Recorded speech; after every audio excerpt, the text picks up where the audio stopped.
দর্শক আসসালামু আলাইকুম, স্বাগত জানাচ্ছি বিটিভি নিউজের নিয়মিত আয়োজন সম্পাদকীয়তে। সঙ্গে আছি আমি কাজী জেবেল।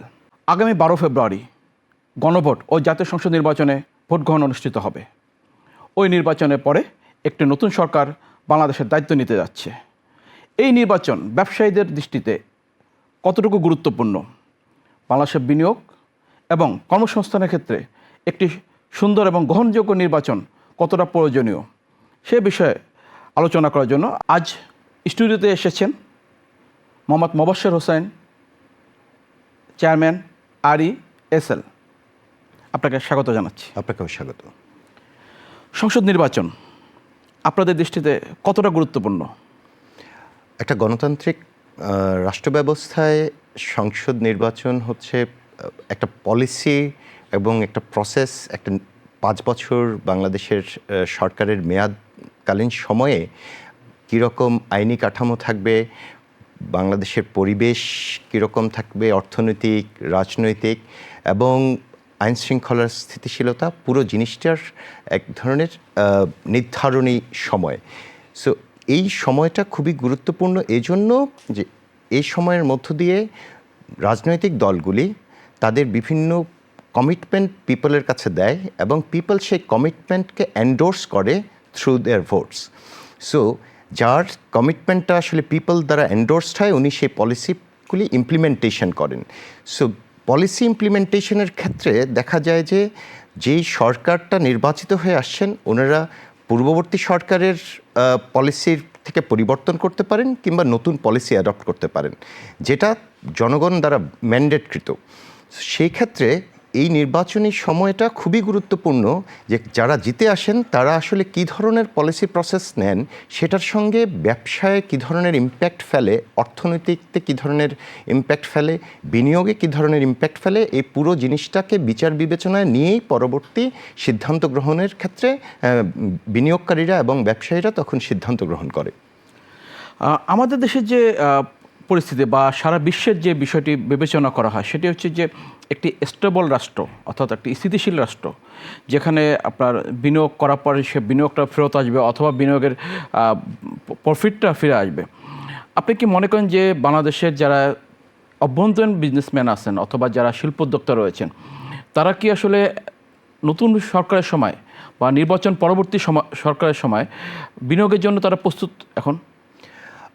বাংলাদেশের total consumer market is around 180 million পিপলের এবং income capacity is increasing. So যেহেতু আসলে কনজিউমার মার্কেটটা গ্রো করছে, সো ডোমেস্টিক কনজামশন গ্রো করছে, সো এখানে অলওয়েজ অপরচুনিটিটা থাকে। এই অপরচুনিটিটাকে ক্যাটার করাই হচ্ছে একজন বিজনেস কমিউনিটির যারা আছেন, তারা এই অপরচুনিটিটাকেই ক্যাটার করতে চান। অ্যাট দ্য সেম টাইম অপরচুনিটির সঙ্গে থ্রেটগুলি অ্যানালাইসিস করা হয়, রিস্কগুলি অ্যানালাইসিস করা হয়। রিস্ক অ্যানালাইসিসের ক্ষেত্রে দেখা যায় যে আসলে কস্ট অফ ফিনান্সিং এবং overall labour cost, material cost, exchange rate, এইগুলির স্ট্যাবিলিটির অনুযায়ী রিস্ক অ্যানালাইসিস করা হয়। সেই রিস্ক অ্যানালাইসিস করে যখন দেখা যায় যে পলিটিক্যাল রিস্ক খুব কম থাকে, তখন এক্সটার্নাল ফ্যাক্টরগুলিকে বাদ দিয়ে আদার ফ্যাক্টরসগুলি যেগুলি পিওর বিজনেস রিলেটেড ফ্যাক্টরস, সেগুলিকে কনসিডার করে আসলে বিজনেস প্ল্যানিংটা করা যায়। সেক্ষেত্রে স্টেবিলিটি, একটা গভর্নমেন্টের stability and national stability is very important for a business decision making. বিদেশি বিনিয়োগের বিষয়ে যদি আমরা আলোচনা করি, বাংলাদেশে সবসময় বিদেশি বিনিয়োগের একটা বড় অবদান রয়েছে। আসলে বাংলাদেশের এখন যে অবস্থা বা বিগত 3টি আপনার নির্বাচনের পরে যেই আপনার এক ধরনের অবস্থা ছিল, সেই জায়গা থেকে এখন আপনারা কতটুকু আশাবাদী যে আগামীতে নতুন নতুন বিনিয়োগ বাংলাদেশে আসতে পারে? বিদেশি বিনিয়োগের ক্ষেত্রে বাংলাদেশের আসলে কিছু চ্যালেঞ্জেস আছে, কিছু অপরচুনিটি আছে।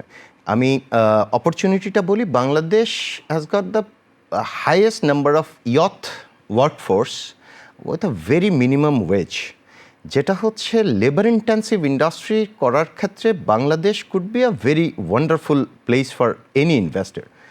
But at the same time challenge হচ্ছে আমাদের এখানে কিন্তু energy has become a challenge right now, because আমাদের লাস্ট 17 to 18 years আমরা কিন্তু নিউ এক্সপ্লোরেশন করতে পারিনি, যেখান থেকে আমরা আসলে নিউ এনার্জি আসলে ফ্যাক্টরিজগুলির জন্য, ইন্ডাস্ট্রিজগুলির জন্য সাপ্লাই দিতে পারছি। সো আমাদেরকে এখনও ইম্পোর্টেড এলএনজির উপরে, গ্যাসের উপরে ডিপেন্ডেন্ট হয়ে আমাদেরকে আসলে ইন্ডাস্ট্রিয়ালাইজেশনের বিষয়ে চিন্তা করতে হচ্ছে। সেক্ষেত্রে আমাদের নতুন গ্যাস, কয়লা, এই যে এনার্জির রিসোর্সেস, সেই জায়গায় আসলে ফোকাস দিতে হবে। এটার ফোকাস করার ক্ষেত্রে এটাও একটা বিদেশি বিনিয়োগের গুরুত্বপূর্ণ খাত, যেখানে আসলে বিদেশি বিনিয়োগ আকৃষ্ট হতে পারে। এই বেসিক এনার্জিটা যখন থাকবে, অ্যাট দ্য সেম টাইম আমাদের লেবার ফোর্সটা থাকবে, তখন আমরা, এবং আমাদের যদি কস্ট অফ ফাইন্যান্সিংটা আসলে কম্পিটিটিভ হয়, আমরা কিন্তু দেখি বাংলাদেশের ইন্টারেস্ট রেট কিন্তু very high compare to the other nations. So এটা যদি আমরা আসলে মানে কমিয়ে আনতে পারি, তাহলে Bangladesh could be a wonderful place, যেখানে হচ্ছে প্রোডাকশন হাব হতে পারে বাংলাদেশ। এনার্জি এবং কস্ট অফ লেবার এবং কস্ট অফ ফাইন্যান্সিং, এই তিনটা জিনিসকে আমরা কম্বাইন করে একটা গুড প্যাকেজ যদি আসলে গ্লোবালি অফার করতে পারি, আমরা আসলে ইন্টারন্যাশনাল মার্কেটে কম্পিটিটিভলি অন্যদের চেয়ে ভালো অফার করতে পারবো। অন দ্য আদার হ্যান্ড, আমাদের এখানে কিন্তু একটা বড় রিসোর্সেস আছে, হচ্ছে আমাদের sweet water supply, which is very important for apparels, dyeing industry. So আমরা এই জায়গাটাকেও হাইলাইট করে গ্লোবালি অন্য অনেক দেশের কিন্তু এই রিসোর্সটা নাই। সো আমরা এই কম্পিটিটিভ অ্যাডভান্টেজটাও ইউজ করতে পারি গ্লোবালি। আপনি যেটা বলছিলেন যে বিদ্যুৎ এবং জ্বালানির যেই আপনার বাংলাদেশের যে চাহিদা, বিদ্যুৎ, জ্বালানি, গ্যাস, ব্যবসায়ী সমাজ থেকে যে রাজনৈতিক দলগুলো এখন যারা নির্বাচনে অংশ নিচ্ছে, তারা তো আপনার নির্বাচনে ইশতেহার তৈরি করছে এবং বিভিন্ন রাজনৈতিক দলকে দেখাচ্ছে, বিভিন্ন ব্যবসায়ী প্রতিনিধির সাথে বৈঠক করছেন।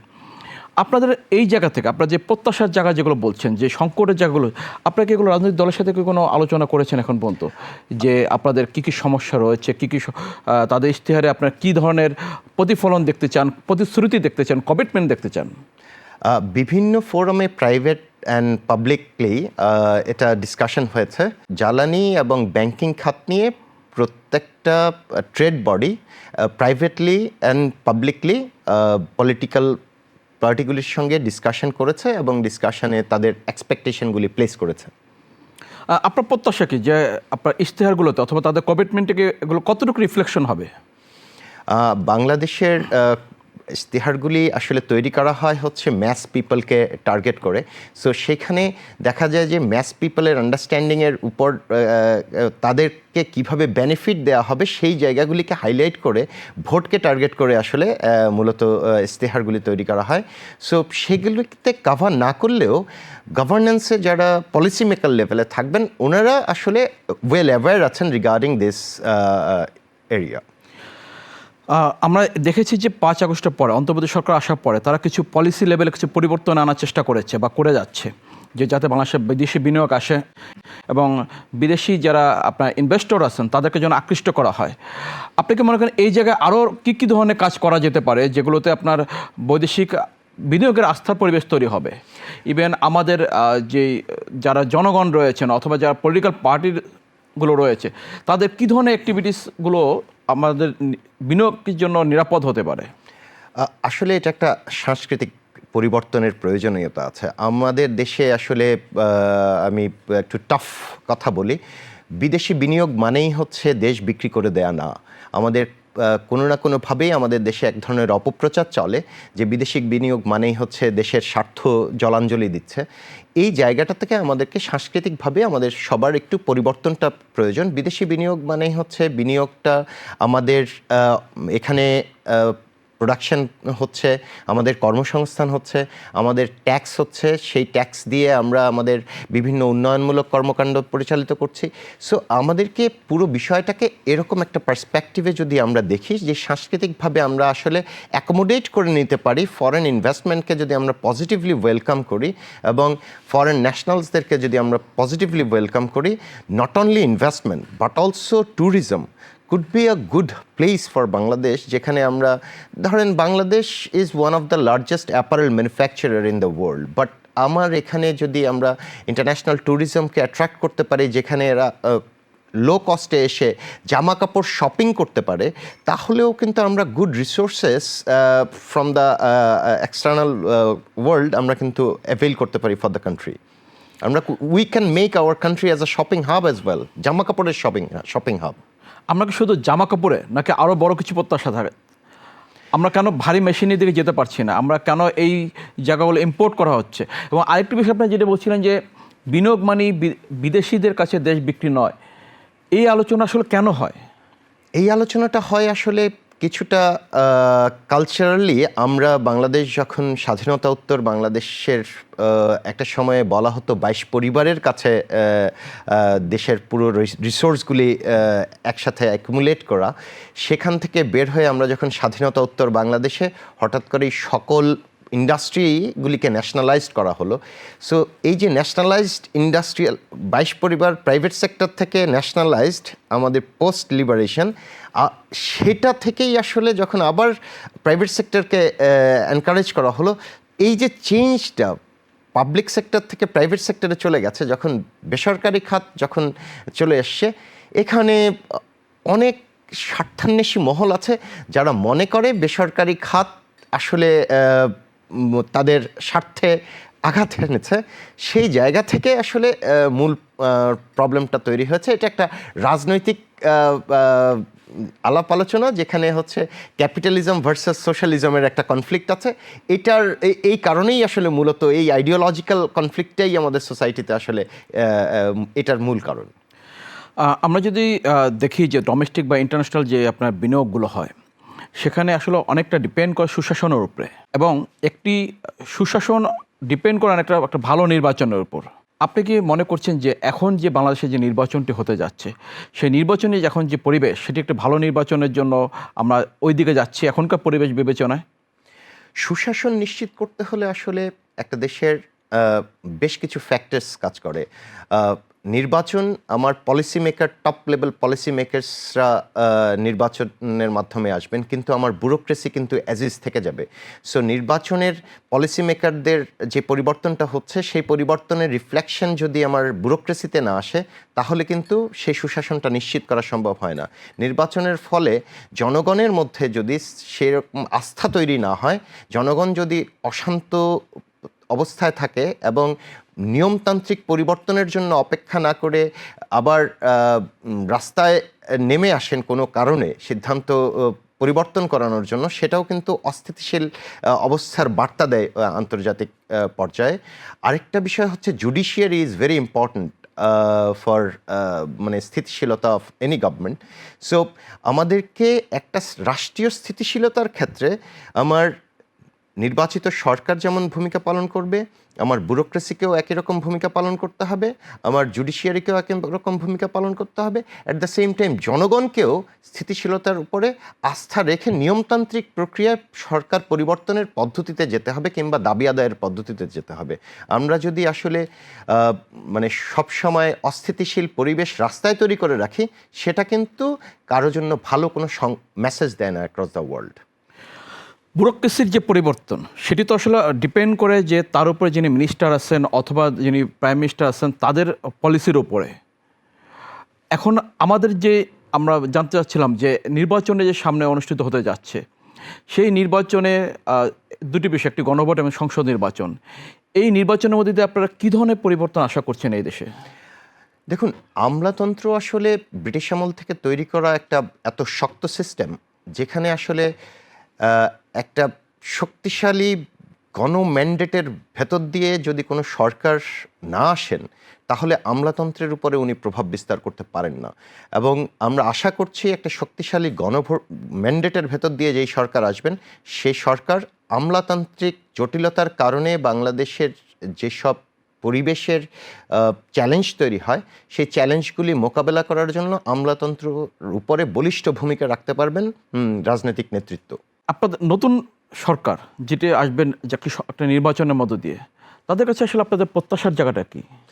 প্রত্যাশার জায়গা হচ্ছে ওনারা বিজনেস এনভায়রনমেন্ট সাপোর্টিভ হবেন, ইনভেস্টমেন্ট ফ্রেন্ডলি হবেন, অ্যান্ড সাপোর্ট রোল প্লে করবেন to the people to get their livelihood better.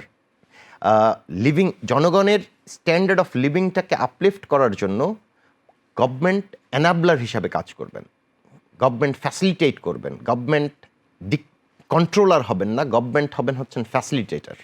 আমরা সেটাই প্রত্যাশা করি। জি, আপনাকে অনেক ধন্যবাদ আমাদেরকে আপনার মূল্যবান সময় দেওয়ার জন্য। আমরা মনে করি যে একটি নির্বাচন মানে হচ্ছে জনগণের কাছে দলগুলোর একটি জবাবদিহিতা এবং স্বচ্ছতা এবং তাদের যেই কমিটমেন্ট বাস্তবায়ন একটি ভালো জায়গা। আপনাকেও ধন্যবাদ, বিটিভিকেও ধন্যবাদ এই সুন্দর আয়োজন করার জন্য। দর্শক, আজকের অনুষ্ঠান আমরা শেষ পর্যায়ে চলে এসেছি। আজ এখানেই শেষ। আগামী পর্বে দেখা হবে নতুন কোনো বিষয়, নতুন কোনো আলোচকের সঙ্গে। সে পর্যন্ত ভালো থাকুন, সুস্থ থাকুন। আল্লাহ হাফেজ।